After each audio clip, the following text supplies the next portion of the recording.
നമസ്കാരം. ഏവർക്കും pre market റിപ്പോർട്ട്സുകളിലേക്ക് സ്വാഗതം. ഇന്ന് ഡിസംബർ 4, 2025 വ്യാഴം. അങ്ങനെ ഇന്ന് സെൻസെക്സിൻ്റെ വീക്ക്ലി എക്സ്പയറി ആയതിനാലും നാളെ ഇന്ത്യയിൽ നിന്നും RBI ഇൻട്രസ്റ്റ് റേറ്റ് ഡിസിഷൻ വരുന്നതിനാൽ തന്നെ നിക്ഷേപകരുടെ ഭാഗത്തു നിന്നും മാർക്കറ്റിൽ ജാഗ്രത ഉളവാക്കാനുള്ള സാധ്യതകൾ നിലനിൽക്കുന്നതിനാലും ഇന്ന് മാർക്കറ്റിൽ വോൾട്ടാലിറ്റി എക്സ്പെക്ട് ചെയ്യേണ്ടതായിട്ട് വരും. അമേരിക്കൻ ഡോളറിനെതിരെ തുടർച്ചയായി ഇന്ത്യൻ രൂപയുടെ മൂല്യത്തിലുണ്ടാകുന്ന ഇടിവിനെ തുടർന്നും RBI ഇൻട്രസ്റ്റ് റേറ്റ് ഡിസിഷൻ വരുന്നതിന് മുന്നോടിയായിട്ട് നിക്ഷേപകർ പാലിക്കുന്ന ജാഗ്രത മാത്രമല്ല, ഇന്ത്യ US ട്രേഡ് ഡീൽ അനിശ്ചിതമായി നീണ്ടുപോകുന്നത് ും ഇന്നലെയും തുടർച്ചയായി 4ാമത്തെ ട്രേഡിംഗ് സെഷനിലും നിഫ്റ്റിക്ക് നഷ്ടത്തോടുകൂടി തന്നെ വ്യാപാരം അവസാനിപ്പിക്കേണ്ടതായിട്ട് വരികയുണ്ടായി. മാത്രമല്ല, വിദേശ ധനകാര്യ സ്ഥാപനങ്ങൾ ഇന്ത്യൻ ക്യാഷ് മാർക്കറ്റിൽ ഇന്നലെയും 3206.92 കോടി രൂപയ്ക്ക് സെല്ലിംഗ് തുടരുകയാണ് ഉണ്ടായത്. അതേസമയം ആഭ്യന്തര ധനകാര്യ സ്ഥാപനങ്ങൾ 4730.41 കോടി രൂപയ്ക്ക് ബൈയിങ് തുടരുകയാണ് ഉണ്ടായത്.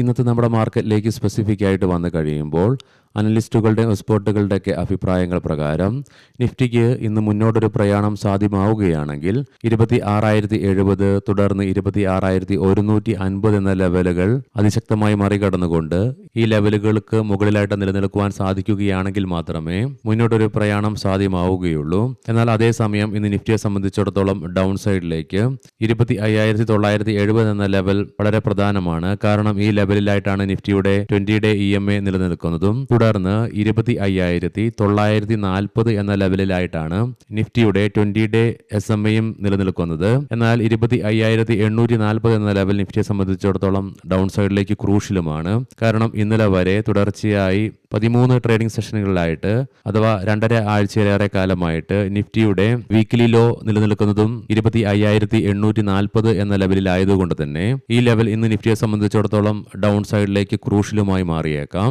പ്രത്യേകം ശ്രദ്ധിക്കുക, ഇത് ട്രേഡ് റെക്കമെൻഡേഷൻ അല്ല, അനലിസ്റ്റുകളുടെയും എക്സ്പേർട്ടുകളുടെയൊക്കെ അഭിപ്രായങ്ങൾ മാത്രമാണ്. എഡ്യൂക്കേഷൻ പേർപ്പസിനു വേണ്ടിയിട്ടാണ് ഈ ലെവലുകൾ വിശദീകരിക്കുകയും ഉണ്ടായത്. ഇന്ത്യയുടെ ഫിനാൻഷ്യൽ മിനിസ്റ്ററുടെ ഭാഗത്ത് നിന്നും ഒരു സ്റ്റേറ്റ്മെന്റ് വരികയുണ്ടായി. അതായത് സിഗരറ്റുകൾ ഒരിക്കലും അഫോർഡബിൾ ആകാൻ പാടില്ലെന്ന സ്റ്റേറ്റ്മെന്റ് ആണ് അദ്ദേഹത്തിന്റെ ഭാഗത്ത് നിന്ന് വരികയുണ്ടായത്. സോ അതുകൊണ്ട് തന്നെ ഇന്ന് ഗ്രിഡ് ബേസ്ഡ് ആയിട്ടുള്ള സ്റ്റോക്കുകൾ ഒരുപക്ഷെ ഫോക്കസ്ഡ് ആയേക്കാം. ഇന്ന് ഇന്ത്യയിൽ നിന്നും പ്രധാനപ്പെട്ട മാക്രോ ഇക്കണോമിക് ഡാറ്റകളുടെ റിലീസ് ഒന്നും തന്നെയില്ല. ഇന്നലെ വൈകുന്നേരം 8:30 നമ്മുടെ മാർക്കറ്റ് അടച്ചതിന് ശേഷം US നിന്നും റിലീസ് ചെയ്യപ്പെട്ട നവംബർ മാസത്തെ ISM service PMI data US സേവന മേഖലയുടെ വളർച്ചയെ സൂചിപ്പിച്ചുകൊണ്ട് 0.2% വർധനവ് രേഖപ്പെടുത്തിക്കൊണ്ട് 52.6% എന്ന നിലയിലായിട്ടാണ് റിപ്പോർട്ട് ചെയ്യപ്പെടുകയും ഉണ്ടായത്. ഇന്നത്തെ പ്രധാനപ്പെട്ട ഗ്ലോബൽ ഇവന്റുകളിൽ രാവിലെ 6 മണിയോടുകൂടി നമ്മുടെ മാർക്കറ്റ് ഓപ്പൺ ആകുന്നതിന് മുന്നേ ഓസ്ട്രേലിയയിൽ നിന്നും ഒക്ടോബർ മാസത്തെ ബാലൻസ് ഓഫ് ട്രേഡിന്റെ റിലീസ് ഉണ്ട്.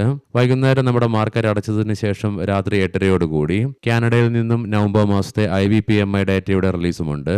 ലീഡിംഗ് ആയ ADR സ്റ്റോക്സിൽ ആക്സിസ് ബാങ്ക് ADRന് നേരിയ നഷ്ടത്തോടുകൂടി വ്യാപാരം അവസാനിപ്പിക്കേണ്ടി വന്നപ്പോൾ ബാക്കി എല്ലാ ADR സ്റ്റോക്സിനും നേട്ടത്തോടുകൂടി തന്നെ വ്യാപാരം അവസാനിപ്പിക്കുവാനുമായി ഇൻഫോസിസ് വിപ്രോ ADRകൾക്ക് 1.5% നേട്ടവും കൈവരിക്കുവാൻ സാധിച്ചു. ഇനി നമുക്ക് ഗ്ലോബൽ മാർക്കറ്റുകൾ പരിശോധിക്കാം. ഇന്നലെ US മാർക്കറ്റിൽ മിക്സ്ഡ് ചോപ്പി ട്രേഡിംഗ് സെഷൻ ആയിരുന്നു ദൃശ്യമായിരുന്നത്. മാത്രമല്ല, കഴിഞ്ഞ ജൂണോടുകൂടി അവസാനിച്ച ഫിസിക്കൽ ഇയറിൽ മൈക്രോസോഫ്റ്റിന്റെ സെയിൽസ് സ്റ്റാഫിന് AI സോഫ്റ്റ്വെയറുകളുടെ സെയിൽസിൽ ടാർഗറ്റുകൾ അച്ചീവ് ചെയ്യുവാൻ സാധിക്കാത്തതിനെ തുടർന്ന് മൈക്രോസോഫ്റ്റിന്റെ AI സോഫ്റ്റ്വെയർ സെയിൽസ് സ്റ്റാഫുകളുടെ കോട്ടകൾ വെട്ടിച്ചുരുക്കുകയുണ്ടായി. ഇതിനെ തുടർന്ന് ഇന്നലെ മൈക്രോസോഫ്റ്റിന് 3% ഇടിവും നേരിടേണ്ടതായിട്ട് വന്നു. എങ്കിലും S&P 500-ന് 0.5%-ലേറെയും നാസ്ഡാക്കിന് 0.5%-നടുത്ത് നേട്ടത്തോടുകൂടി തന്നെ വ്യാപാരം അവസാനിപ്പിക്കുവാനും സാധിച്ചു. ഡോ ജോൺസ് ഫ്യൂച്ചറും നിലവിൽ നേട്ടത്തിലാണ് വ്യാപാരം തുടർന്നുകൊണ്ടിരിക്കുന്നത്. യൂറോപ്യൻ മാർക്കറ്റ്സിൽ ഇന്നലെ UK, ജർമ്മൻ മാർക്കറ്റുകൾക്ക് നേരിയ നഷ്ടത്തോടുകൂടി വ്യാപാരം അവസാനിപ്പിക്കേണ്ടി വന്നപ്പോൾ ഫ്രാൻസ് മാർക്കറ്റിന് നേരിയ നേട്ടത്തോടുകൂടിയും വ്യാപാരം അവസാനിപ്പിക്കുവാൻ സാധിച്ചു. ഇന്ന് വെളുപ്പിനെ 2:45 ക്ലോസ് ആയ ഗിഫ്റ്റ് നിഫ്റ്റിയുടെ ഇൻഡിക്കേഷൻ പ്രകാരം സ്ലൈറ്റ്ലി നെഗറ്റീവായ ഒരു ഓപ്പണിംഗ് ആണ് ഇന്ന് നമ്മുടെ മാർക്കറ്റിൽ എക്സ്പെക്ട് ചെയ്യുവാനായിട്ട് സാധിക്കുക. ഏഷ്യൻ മാർക്കറ്റ്സിലേക്ക് വരുമ്പോൾ ജപ്പാൻ മാർക്കറ്റ് 0.5%-ലേറെ നേട്ടത്തോടുകൂടിയും കൊറിയൻ മാർക്കറ്റ് 0.5%-ലേറെ നഷ്ടത്തോടു കൂടിയിട്ടുമാണ് ഇന്ന് വ്യാപാരം ആരംഭിച്ചിട്ടുള്ളത്.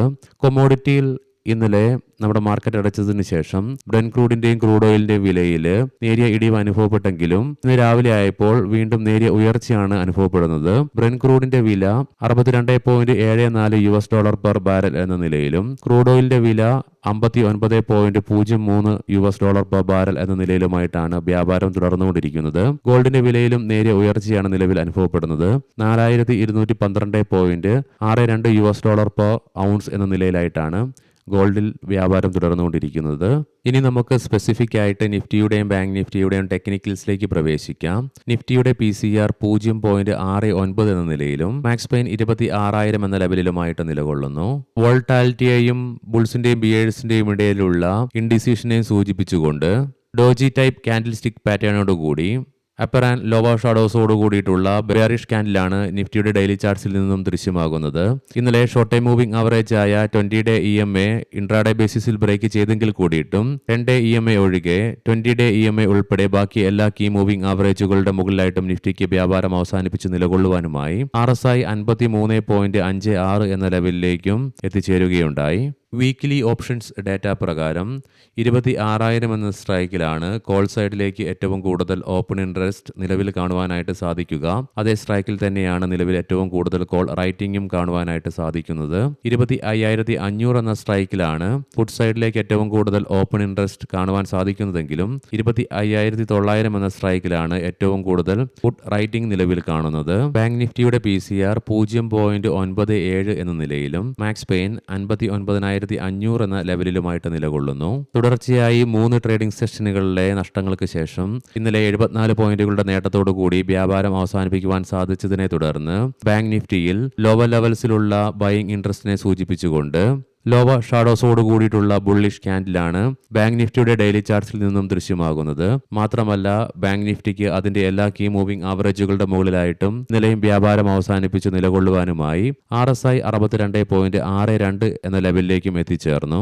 മന്ത്ലി ഓപ്ഷൻസ് ഡാറ്റ പ്രകാരം 60,000 എന്ന സ്ട്രൈക്കിലാണ് കോൾ സൈഡിലേക്ക് ഏറ്റവും കൂടുതൽ ഓപ്പൺ ഇൻട്രസ്റ്റ് കാണുവാൻ സാധിക്കുന്നതെങ്കിലും 59,500 എന്ന സ്ട്രൈക്കിലാണ് ഏറ്റവും കൂടുതൽ കോൾ റൈറ്റിംഗ് നിലവിൽ കാണുന്നത്. 58,500 എന്ന സ്ട്രൈക്കിലാണ് പുട്ട് സൈഡിലേക്ക് ഏറ്റവും കൂടുതൽ ഓപ്പൺ ഇൻട്രസ്റ്റ് കാണുവാൻ സാധിക്കുന്നതെങ്കിലും 59,500 എന്ന സ്ട്രൈക്കിലാണ് ഏറ്റവും കൂടുതൽ പുട്ട് റൈറ്റിംഗ് നിലവിൽ കാണുന്നത്. ഇനി നമുക്ക് ഇന്നത്തെ പ്രധാനപ്പെട്ട സ്റ്റോക്കിംഗ് ന്യൂസുകൾ പരിശോധിക്കാം. മുൻകൂട്ടി ഓർമ്മിപ്പിച്ചുകൊള്ളട്ടെ, ഇത് ഒരു ബൈ ഓർ സെൽ റെക്കമെൻഡേഷൻ അല്ല. പൈൻ ലാബ്സ് 2 ആഴ്ചകൾക്ക് മുന്നിൽ ലിസ്റ്റ് ചെയ്യപ്പെട്ട കമ്പനിയാണ്.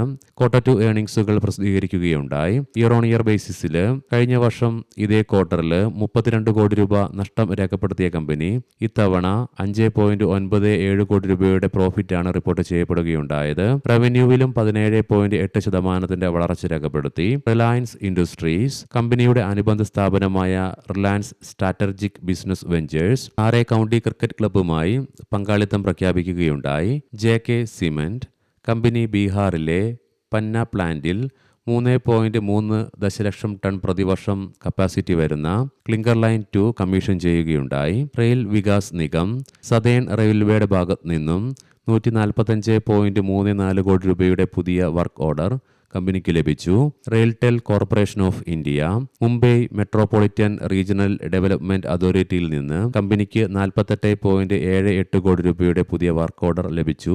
മുക്ക പ്രോട്ടെയിൻസ് ഹാർദിക് ഗൌഡയും MS ജതിൻ ഇൻഫ്രയുമായുള്ള ജോയിന്റ് വെഞ്ചർ വഴി ബംഗളൂരു ഖരമാലിന്യ മാനേജ്മെന്റിൽ നിന്ന് 474.89 കോടി രൂപയുടെ വർക്ക് ഓർഡർ കമ്പനിക്ക് ലഭിക്കുകയുണ്ടായി.